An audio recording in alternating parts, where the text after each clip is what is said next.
नमो भगवते वासुदेवाय। नारायणं नमस्कृत्यं नरं चैव नरोत्तमं देवीं सरस्वतीं व्यासं ततो जयमुदीरयेत् मूकं करोति वाचालं पङ्गुं लङ्घयते गिरिं यत्कृपातमं वन्दे परमानन्दमाधवं।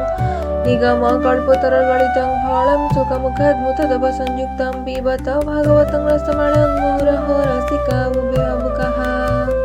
एकादशाध्याय श्रीशुक उवाच। शुण विदुर एकचिते से काल रूप सांख्य मते निमिष आदि रूप तार एमन्ते पुरैवश्चर।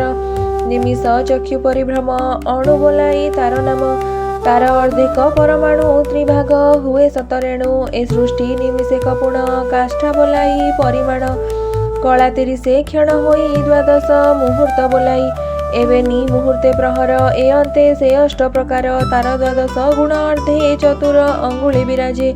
करई तत्व को विचारी से वर्ण नासे सुत करी जल पड़ते दंडे हुए ए 8 प्रहर बोलाए।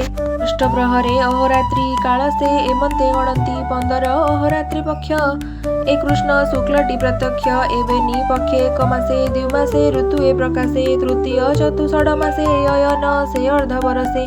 बेनी अयन संवत्सरे जेकली छिद्र औसतरे एमन्ते 7 बरस मनुष्य मानक आयुष। ग्रह नक्षत्र जोग चक्रे से काल बले अतिरेके। एवेनी पक्षे मासे कही पितृंकु अर्धरात्रे होई। देवंग 12 बरसे त्रैलोक्य बोलाई दिवसे। अणु प्रमाणे परमाणे प्राणीक मासे अनुक्षणे। एमंत संवत्सर मते विहारे आहार आयते। ए 5 ऋषि सर्वेश्वर सुमने शुण हे विदुर। प्रथमे संवत्सर मते विहारे आहार आयते। ए 5 ऋषि सर्वेश्वर सुमने शुण हे विदुर। प्रथमे संवत्सर मते चतुर्वत्सर जे विदिते दिव्यवत्सर। तृतीय के चतुर्थे नुवत्सर कल्पे। वत्सर पंचम बोलाई काल स्वरूपी गुणमयी। एमंत कालकु समस्ते बुद्धि हराई ए जगते। श्रीसुत उवाच। पितृदेवता नर आदि परमायुष यथाविधि शुणिलु तुम्भ मुखु एबे संतोषे कह मुनि भावे। अपरे कल्पनादि जेते नाना प्रकारे ए जगते अछंती कालर आयते तांक आयुष कह मते। तुम्भे से काल 3 गुण से रूपे ए अबा प्रमाण। एणे ए विलक्षण धरा सुमति सुगुण गभीरा। जेते विषय ए शयले जानती ज्ञान चक्षु बले। मैत्रेय उवाच। सत्य तेत्रा द्वापर आदि कली चतुर्युग विधि। देवंकु 12 बरसे ए 4 युग काल अंशे। 4 सहस्र युग रात्र 3 सहस्र युग मत। द्वापर 1 सहस्र जानी कली सहस्रे परिमाणी। एमन्ते वेद संख्या जेते 12 सहस्र समेते। एही प्रकारे 7 देई द्विगुणे एहाकु मिसाई। युगकु मध्य सिद्ध अंशे आयते से काल प्रकाशे। एणु से युग संख्या जान ज्ञानीक वचन प्रमाण। जे रूपे सेवा धर्म विधि कर्म साधने अनुवादी। चतुर्थ द्वितीय तृतीय कलिर 1 पाद रहे। देवंक सहस्र संयोग ब्रह्मा दिवस काल भोग। चतुर्दश मनुभोगे विधि सर्जना संयोगे। मनुर वंशे मनुरात्रे पितृदेवंक समीपरे। 3 भुवने प्राणी जेते भुजंती कल्प बरजन्ते।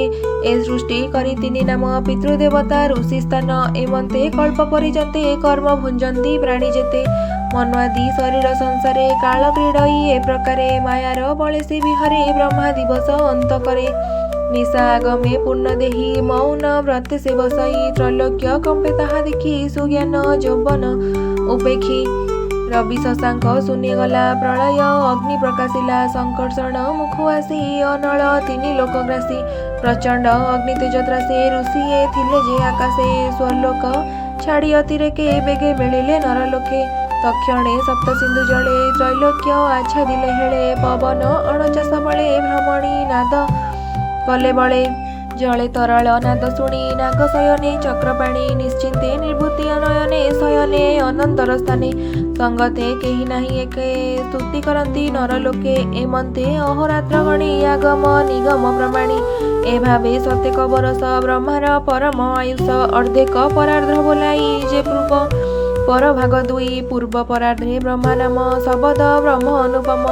परार्ध कल्प जेबे हुए से पद्म कल्प नाम बहे। विष्णुर नाभि पद्मजात तेणु से पूजे वेद मत। द्वितीय कल्प एबे कही 7 बरस बोलाई। जेबे संकल्पे नरहरि श्वेत वराह रूप धरी। एबेनी कल्प ऋषि काल निमिष आदि अंतराल।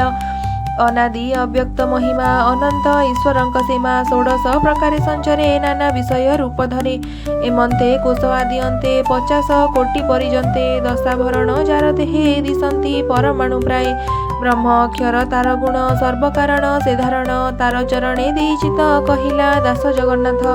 ଶ୍ରୀମହାଭାଗବତେ ମହାପୁରାଣେ ପରମାଂସଂ ସହିତାଂ ବାର୍ଷିକାଂ ତୃତୀୟ ସ୍କନ୍ଧେ ସତ୍ୟକାଳ ବର୍ଣ୍ଣନେ ମୈତ୍ରେୟ ବିଦୁର ସମ୍ବାଦେ ନାମ ଏକାଦଶୋऽଧ୍ୟାୟः।